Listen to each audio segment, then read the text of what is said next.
When religion is undemocratized, that leads to fundamentalism. What is meant by undemocratization of religion? It is difficult to define, but I will give two examples you will be able to understand. In Kashmir, more than 92% of Kashmirians are Muslims.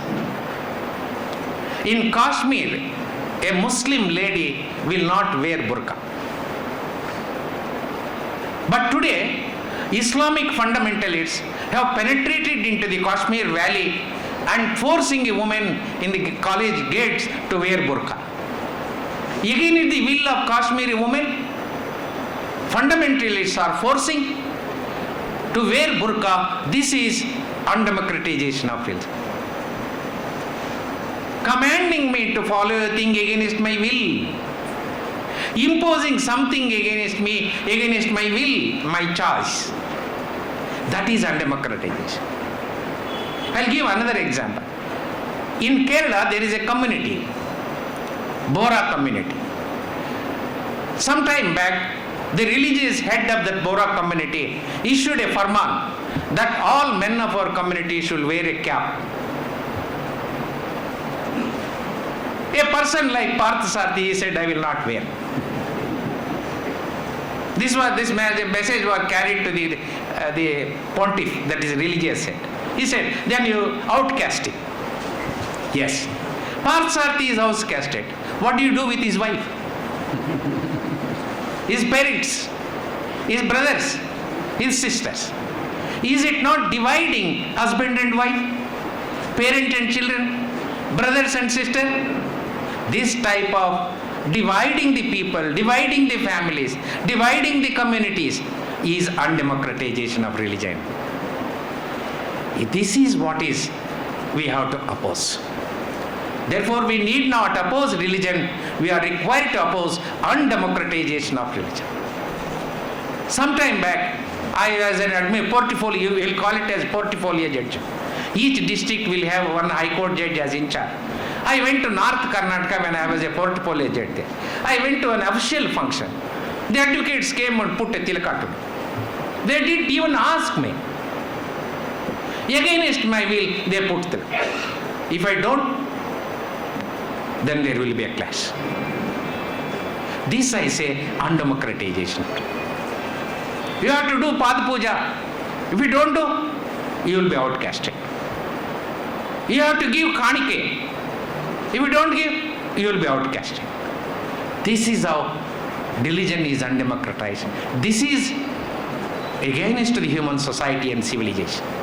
This is what is required to be opposed today. If that is the religion, if this is the fundamentalism, and then what is communalism? Religion and politics mixes that produces the communalism.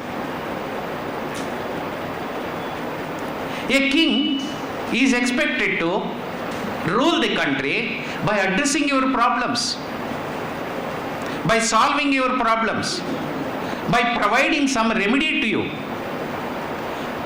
For some reason or the other, the king failed in his duty. People suffers. People will not keep quiet. People revolt against such a type of king. They ask the king to get down. But the king who has seen the taste of power, pleasure, enjoyment, he refuses to vacate that seat. But he is unable to face the people. Therefore, he goes to a Swamiji and requests Swamiji, Swamiji, you have to save me. Keeping backside the king, Swamiji comes in front of the people and tells, for all your problems, your karma, your papa, your punya, your narka, your swarga. It is not the king, it is the shapa of God. It is the curse on you. Here, religion mixes with politics.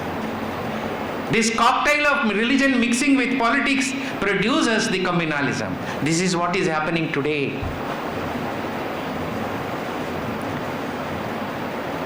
Nation is suffering with many problems. Despite all achievements that we have made, still 21% are below poverty line. 20% are illiterates. Unprecedented unemployment in the last 50 years.